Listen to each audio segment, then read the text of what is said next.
साथियों नमस्कार। मैं हूं सतीश पांडे। फिल्म एक्ट्रेस कंगना रनौत का एक बयान पिछले कुछ दिनों से काफ़ी सुर्खियों में है। पद्मश्री सम्मान पाने के बाद एक जगह इंटरव्यू में उन्होंने किसी चैनल से बातचीत करते हुए कह दिया कि जो असली आज़ादी है भारत की वो सन 2014 में मिली है, और जो 1947 में जो आज़ादी मिली थी वो भीख में मिली आज़ादी थी। अब इस बयान पे हंगामा बरपा है। चारों तरफ उनके बयान के बारे में कई लोग क्रिटिक्स कर रहे हैं और सवाल खड़े कर रहे हैं कि उन्होंने ये बयान जो दिया है वो आज़ादी के शहीदों का एक अपमान है। और कुछ लोग तो ये भी मांग कर रहे हैं, कांग्रेस पार्टी की तरफ से तो ये भी मांग किया गया है कि उनके जो सम्मान हैं, पद्मश्री सम्मान है, वो वापस लिया जाए। शिवसेना भी कंगना रनौत को जो भी अवार्ड्स मिले हैं, जो राष्ट्रीय सम्मान मिले हैं, उनको वापस लेने की मांग कर चुकी है। और ये बयान काफ़ी सुर्खियों में है, इस पे न्यूज़ बन रहा है और इसके बारे में तमाम कमेंट्स और लोग अपनी अपनी अलग अलग तरह तरह की राय दे रहे हैं। हमें यहाँ कुछ ज़रूरी फैक्ट्स पे थोड़ी बात करनी है। तो देखिए, हम सबसे पहले तो ये बता सकते हैं कि 1947 में 15 अगस्त को भारत स्वाधीन हो गया था। सीधे सीधे कहें तो भारत को आज़ादी 1947 में मिली थी, और इस आज़ादी के लिए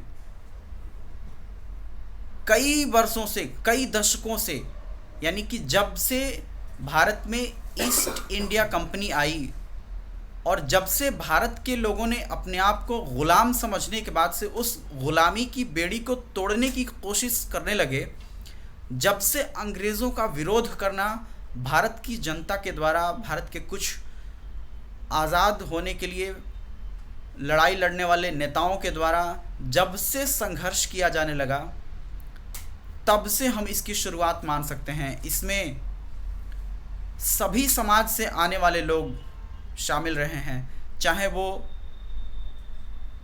किसी भी क्षेत्र से आने वाले लोग हों, चाहे मदन मोहन मालवीय हों, चाहे वो बिरसा मुंडा हों, चाहे उत्तर प्रदेश जो कि पहले संयुक्त प्रांत कहा जाता था उस क्षेत्र से आने वाले लोग हों, जवाहरलाल नेहरू हों, उनके पिता मोतीलाल नेहरू हों। और कांग्रेस पार्टी का भी एक लंबा इतिहास रहा है, जो आज़ादी के आंदोलन में लंबे समय तक अहिंसक संघर्ष करती रही, जिसमें बाद के समय में मोहनदास करमचंद गांधी का सफल नेतृत्व भी शामिल रहा है, जिसमें सुभाष चंद्र बोस, मौलाना अबुल कलाम आज़ाद और अनेक ऐसे नेता हैं। हम सबके नाम गिनवाएंगे तो नाम में ही बहुत समय लग जाएगा। हमें तो संकेत के तौर पे केवल कहना है कि भारत की जनता ने जो आज़ादी के लिए जो आंदोलन किया, जो लड़ाई लड़ी, उस आंदोलन का परिणाम ये हुआ कि ब्रिटिश पार्लियामेंट ने इंडियन इंडिपेंडेंस एक्ट 1947 पास कर दिया, और इसके हिसाब से 15 अगस्त को भारत एक इंडिपेंडेंट और सॉवरेन कंट्री के रूप में अस्तित्व में आया।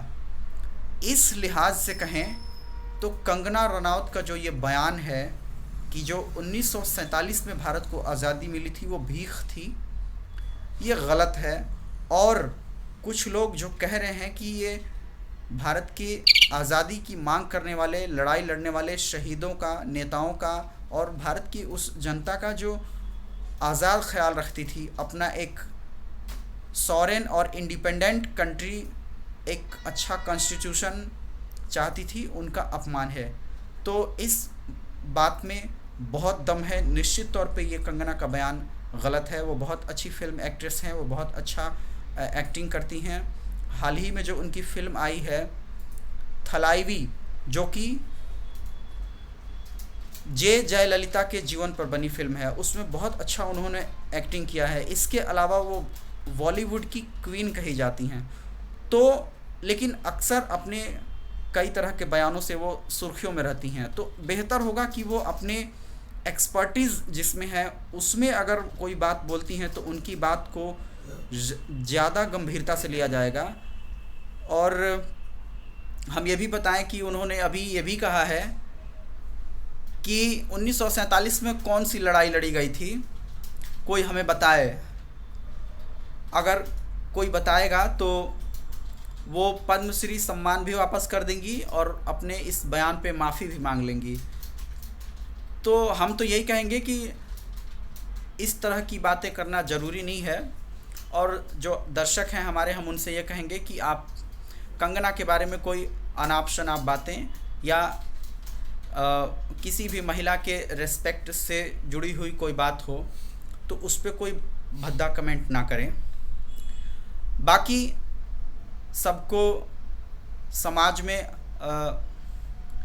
प्रेम और भाईचारा फैलने वाली बातें करनी चाहिए। किसी के लिए हेट स्पीच नहीं देना चाहिए, कोई ऐसी बात नहीं बोलना चाहिए जिससे किसी की भावना को ठेस पहुँचे। कुछ और बातें इसमें हम जोड़ दें कि जो युवा क्रांतिकारी थे जिसमें शहीद भगत सिंह, चंद्रशेखर आज़ाद, राम प्रसाद बिस्मिल, अशफाक उल्लाह खान, ऐसे नेताओं का भी बहुत बड़ा योगदान रहा भारत को आज़ाद कराने में। युवाओं में एक मजबूत लहर उन लोगों ने पैदा की। स्वामी विवेकानंद के विचार भी भारत की जनता को एनलाइटनमेंट करने में, उत्साहित करने में बहुत योगदान दिए। तो इस प्रकार से हम कहें तो जो हमें आज़ादी 1947 में 15 अगस्त को मिली थी वो आज़ादी सही है। और आज का ये कंगना का जो बयान है कि तब की आज़ादी भीख वाली आज़ादी थी, ये पूरी तरह से गलत है। और 2014 की जो आज़ादी है उसके बारे में तो हमें टिप्पणी करने की कोई ज़रूरत नहीं है। तो आपकी राय क्या है इस वीडियो के कमेंट बॉक्स में आप हमसे ज़रूर बताएं। हम किसी अगले वीडियो में आपसे मिलेंगे। मैं हूं Satish Pandey. Thank you so much.